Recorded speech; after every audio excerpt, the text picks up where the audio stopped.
ഒരു കുടുംബം മുഴുവൻ നഷ്ടപ്പെട്ട ഒരു മനുഷ്യന്റെ ജീവിതത്തെ പറ്റിയാണ് ഇനി പറയാനുള്ളത്. മുണ്ടക്കൈ മസ്ജിദിന്റെ തൊട്ടടുത്തായിരുന്നു റിൻഷിദിന്റെ തറവാട്. 12 അംഗ കുടുംബത്തിലെ 11 പേരെയും ദുരന്തം കവർന്നെടുത്തു. 5 മൃതദേഹങ്ങൾ മാത്രമാണ് ഇതുവരെ ലഭിച്ചത്.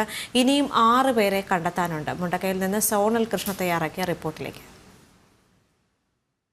നമ്മളുള്ളത് മുണ്ടക്കൈ പള്ളിയുടെ നേരെ ഓപ്പോസിറ്റ് ആണ്. ഇപ്പോൾ 2 പേരെ നമ്മളിവിടെ എത്തുമ്പോൾ കണ്ടുമുട്ടുകയുണ്ടായി. ഇവരുടെ തറവാട് ഏകദേശം നമ്മൾ ഈ നിൽക്കുന്ന ഈ ഭാഗത്തായിട്ടാണ് ഉണ്ടായിരുന്നത്.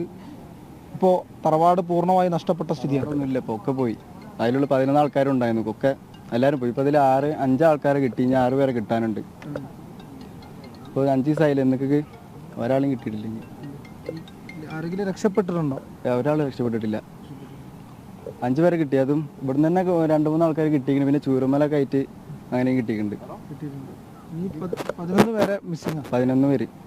അതിൽ ഇനി 6 പേരെ ഇനി കിട്ടാനുള്ളത്.